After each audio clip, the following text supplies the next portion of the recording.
नारायणं नमस्कृत्यम। मेरे प्यारे मित्रों और मेरे प्यारे सखाओं, ओनर्स ज्योतिष एंड अध्यात्म के इस चैनल पर मैं आपका हृदय से स्वागत करता हूँ। सेवा ही परमो धर्मः। मेरे प्यारे मित्रों, श्रीमद् भागवत महापुराण का हम देवर्षि नारद की सनक कुमार ऋषियों के साथ जो भेंट हुई थी, वहाँ तक के हम प्रसंग का श्रवण कर चुके हैं। अब उसी कथा का आगे से विस्तार करेंगे। तो पूर्व में जो 3 नियम हैं, सबसे पहले स्वस्ति वाचन, स्वस्ति वाचन के बाद कीर्तन, ध्यान और ध्यान के बाद कीर्तन। हरे ओम। स्वस्ति न इंद्रो वृद्धश्रवाः, स्वस्ति नः पूषा विश्ववेदाः, स्वस्ति नस्तार्क्ष्यो अरिष्टनेमिः, स्वस्ति नो बृहस्पतिर्दधातु।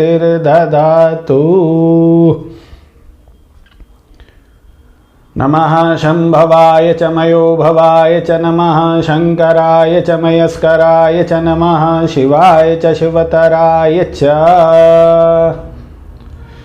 कृष्णाय वासुदेवाय हरये परमात्मने, प्रणताकलेशनाशाय गोविंदाय नमो नमः। ध्यान के बाद हमें कीर्तन करना होता है, तो कीर्तन छोटा सा। जय सिया राम, जय जय सिया राम, जय सिया राम, जय जय सिया राम, जय सिया राम, जय जय सिया राम, जय राधे श्याम, जय घनश्याम, जय सिया राम, जय जय सिया राम, जय सिया राम, जय जय सिया राम, जय सिया राम, जय जय सिया राम, जय सिया राम, जय जय सिया राम, जय राधे श्याम, जय घनश्याम, जय सिया राम, जय जय सिया राम, जय सिया राम, जय जय सिया राम। मेरे प्यारे मित्रों, इसके पूर्व हम जो कथा का श्रवण कर रहे थे श्रीमद् भागवत महापुराण का, उसमें देवर्षि नारद की भेंट सनक, सनंदन, सनत और सनातन, ये जो 4 ऋषि कुमार थे, सनक, सनंदन, सनातन और सनत कुमार, ये जो 4 ऋषि कुमार थे, ये कथा का सत्संग करने के लिए अपने भूमंडल पे, मतलब पृथ्वी लोक पर विचरण कर रहे थे। अब सामने से जब नारद जी को देखा तो इनको बड़ा आनंद हुआ कि भाई आज तो बड़ा अच्छा सुंदर सत्संग होगा। परंतु जब नारद जी का मुख उदास देखा तो अब ब्रह्मा जी के पुत्र ये भी हैं और ब्रह्मा जी के पुत्र स्वयं नारद जी भी हैं। अब एक भ्राता ने दूसरे भ्राता से पूछा कि भाई आखिर क्या आपका क्या ऐसा चला गया कि आप इतना उदास दिख रहे हो, आप तो नैष्ठिक ब्रह्मचारी हो। तो नारद जी ने कहा कि जिस प्रकार आप सत्संग के लिए भ्रमण कर रहे हैं, उसी प्रकार मेरे हृदय में एक दिन ये इच्छा जगी कि चलो आज पृथ्वी मंडल पे, पृथ्वी लोक पे थोड़ा सा विचरण कर लें, देखें कि पृथ्वी पे जो जीव है प्रायः उसकी दशा क्या हो रही है। तो सबसे पहले तो मैं पृथ्वी पे आया। वो पृथ्वी लोक पे उतरते से सबसे पहले मैं गया जीवों के घर पे, मतलब मनुष्यों के घर पे। तो जहाँ देखा वहाँ सिर्फ स्वार्थ, ईर्ष्या, राग, द्वेष, इन मात्सर्य उनका ही आडंबर था। रिश्ते बन रहे हैं, संबंध बन रहे हैं तो सिर्फ स्वार्थ से। पहले जिन्हें हम संबंधी कहते थे कि उनमें समदर्शिता से संबंध बनाया जाता था, आजकल के वही संबंध स्वार्थ का हो गया है। रिश्ते में आजकल के निभाने के समय में जब बात आती है तो अपने माता पिता और वृद्धों की कोई सेवा नहीं करना चाहता। आजकल के सब अपना स्वार्थ हित करते हैं। विवाह हो गया, पुत्र अपनी पत्नी से ही प्रेम करने लगा और उसके परिवार वालों से ही अपना संबंध बनाने लगा। उसे अब घर के माता पिता या भाई या बहन या अपने रिश्तेदार बुरे लगते हैं, क्योंकि संबंध अब स्वार्थ का हो गया है। कल अगर कोई सलाह भी लेना हो तो घर में जो वृद्ध हैं, जो बुजुर्ग हैं, अपने माता पिता या वृद्धों से वो सलाह नहीं लेगा, बल्कि साले को फ़ोन लगा के पूछेगा, साले भाई ये काम करना है, करूँ या ना करूँ। फिर उसके बाद मैंने सोचा कि यार हो सकता है गृहस्थ जीवन में बहुत कष्ट हैं। एक तो गृहस्थ जीवन ऐसे ही कष्टदायी आश्रम कहा जाता है, क्योंकि जो सबसे ज़्यादा भार रहता है वो जीवों पे गृहस्थ आश्रम में ही रहता है। यहाँ पे उसे अपनी जीविका चलाने के लिए कर्म करना पड़ता है। उस कर्म के लिए उसे कुछ निंदनीय कर्म भी करने पड़ जाते हैं, कई बार कुछ सहन करना भी पड़ जाता है, और काफ़ी चिंताओं और उस स्थितियों में गृहस्थ आश्रम से वो पार होता है। इसलिए गृहस्थ आश्रम वाकई में बड़ा ही कष्टदायी बोला गया है। अगर किसी ने भगवान से पूछा, मतलब समय की चर्चा चली और भगवान जब अवतरित हुए थे तो भगवान से पूछा गया कि प्रभु तपस्या का अर्थ क्या है, तो भगवान ने उत्तर दिया कि तपस्या का अर्थ गृहस्थ आश्रम है। जो गृहस्थ आश्रम से पार निकलता है वही साक्षात तपस्वी है, और वही सही मायने में तपस्वी है। क्योंकि आप हमारे ऋषियों को देखोगे, हमारे जितने भी प्रथम ऋषि हैं, जो ब्रह्मा जी की मानसी सृष्टि हुई थी उसमें जो 10 ऋषि उत्पन्न हुए थे, उसमें से केवल नारद जी को छोड़कर बाकी 9 ऋषियों का विवाह हुआ था, वो गृहस्थ आश्रम में प्रवेश करे थे। क्योंकि गृहस्थ आश्रम को जिसने नहीं जिया वो आपको क्या गुरु दीक्षा देगा। क्योंकि जो सारी समस्याएं संसार में आती हैं और संसार की सारी समस्याएं जो हमारे ऊपर आती है वो गृहस्थ आश्रम में रह के ही आती है। उदाहरण के तौर पे आपके पास काम नहीं है और आप बड़े विद्वान हो, पढ़े लिखे हो, एजुकेटेड हो, आपका हायर एजुकेशन है, पर समय काल परिस्थिति के अनुसार आपके कुछ ग्रह दशा या कुछ समय का फेर ऐसा हो गया कि आपको चाह के भी काम नहीं मिल रहा है, तो आप उस समय महसूस करोगे कि यार ये गृहस्थ आश्रम में एकदम आप पे कितनी समस्या है। और उसी समय आपके घर में कोई बीमार हो गया या आपके घर में कोई वैवाहिक खर्च, मांगलिक कार्य का एकदम खर्चा आ गया, या फिर आपको कहीं किसी कारण से जाना पड़ गया, या किसी को आपकी जो खास हैं उनकी परिस्थिति ऐसी कि उन्हें कुछ देना पड़ गया, आपको कुछ उधार लेना, तो ये सारी समस्याएं एकदम जब गृहस्थ आश्रम के व्यक्ति पे टूटती हैं तो वह हिल जाता है।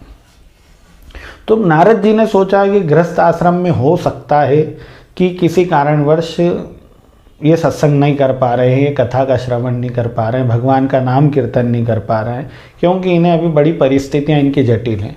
तो सोचा कुछ साधु संतों, ऋषियों और ब्राह्मणों के साथ ही सत्संग करने की कोशिश की जाए। अब नारद जी चले। अब सबसे पहले गए आश्रम में, तो एक आश्रम था ब्रह्मचारी बाबा का, वहाँ खूब सारे बच्चे खेल रहे थे।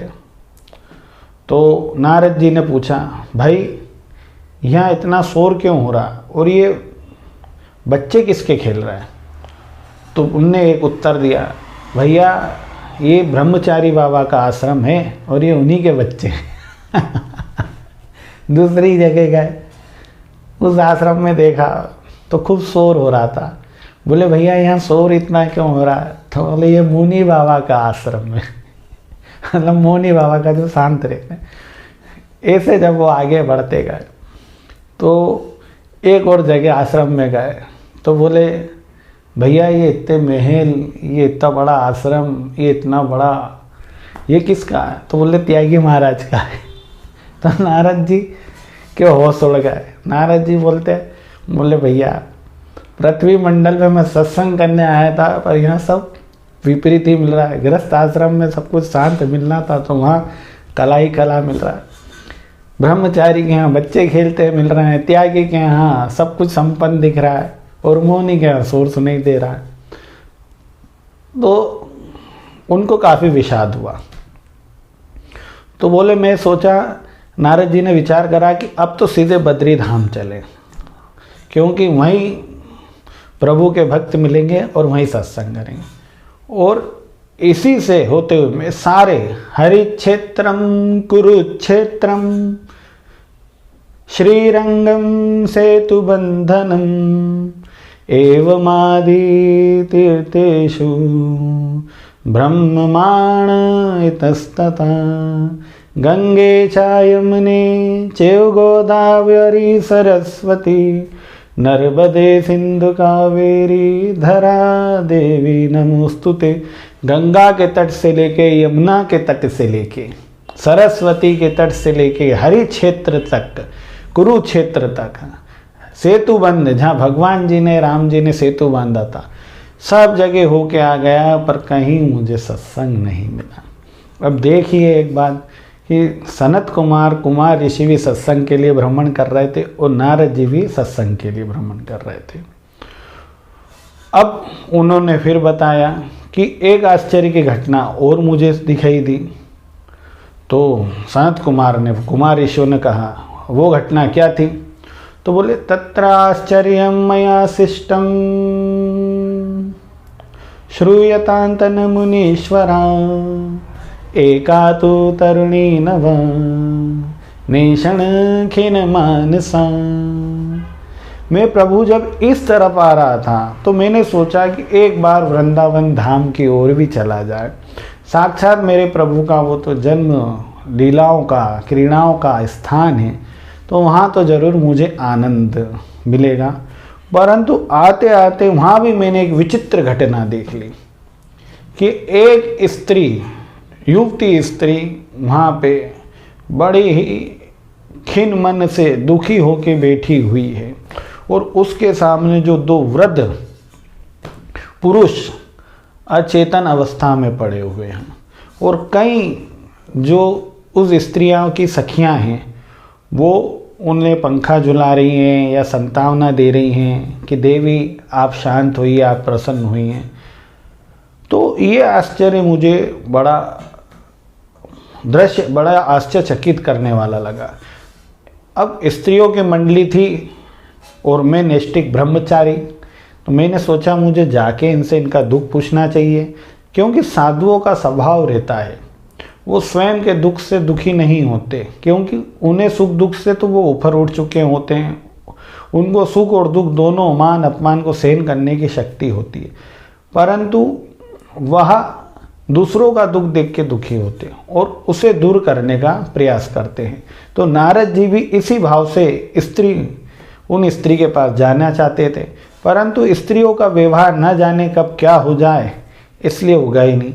अब जाने वाले थे कि वापस मन बना के लौट रहे थे, तभी पीछे से उस स्त्री ने आवाज़ दी, भो भो साधु तिष्ठ क्षण, थोड़ी सी देर के लिए आप यहाँ रुकिए। आप तो साक्षात प्रभु के भक्त हैं, उन हरि के दास हैं, आपके दर्शन मात्र से सभी प्रकार के तापों का नाश हो जाता है। तो फिर मेरा भी दुख दूर कीजिए, मेरे पास आके मेरी भी समस्या का समाधान कीजिए। अब नारद जी ने जब स्त्री ने बुलाया तो चले गए और सबसे पहले पूछा, पहले तो आप अपना परिचय दीजिए कि आप कौन हैं, और ये बताइए कि ये जो दो वृद्ध बालक हैं, ये जो दो वृद्ध पुरुष हैं जो अचेतन और मूर्छित अवस्था में हैं, ये दो कौन हैं। अब उस स्त्री ने कहा, अहम भक्तिरीति ख्याता इमो तनयो मतो ज्ञान वैराग्य नामानो काल योगेन जर्जरो।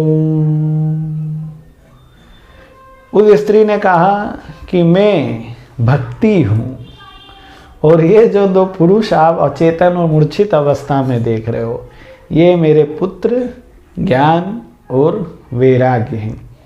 मैं वृंदावन धाम आकर पुनः यौवन को प्राप्त हो गई हूँ, पर ना जाने ये जो दो मेरे पुत्र हैं ये क्यों नहीं युवा हो रहे हैं, चैतन्य हो रहे हैं। बस इन्हीं को इन अवस्था में देखकर मैं खिन्न मनसी हूँ, यानी उदास हूँ, चिंतित हूँ कि ना जाने मेरे पुत्रों को कब चेतना आएगी और ये कब मेरी तरह यौवन को प्राप्त होंगे, युवा होंगे। तो मेरे प्यारे मित्रों, यहाँ तक के नारद और कुमार ऋषियों की कथा का वर्णन था, श्रीमद् भागवत पुराण के महात्म्य का। इसके आगे भक्ति की कथा का हम वर्णन करेंगे, श्रवण करेंगे, उसी के ऊपर मैं विशेष रूप से प्रकाश डालूंगा। पुनः आपसे निवेदन है, हाथ जोड़ के प्रार्थना है, यदि आपको यह वीडियो पसंद आता है तो प्लीज़ लाइक करें, शेयर करें, सब्सक्राइब करें, क्योंकि कुछ और नहीं है धर्म, सेवा परमो धर्म। आपके जैसा हूँ, आपका ही भ्राता हूँ, सखा हूँ। अगर आप मुझे प्रोत्साहित करते हैं, इनकरेज करते हैं, तो मैं आगे बढ़ सकता हूँ, इस कथा को आपको श्रवण करा सकता हूँ और YouTube भी फिर मुझे प्रमोट कर सकता है। तो प्लीज़ लाइक करें, सब्सक्राइब करें, शेयर करें, कमेंट करें और ज़्यादा से ज़्यादा इस वीडियो को शेयर करें।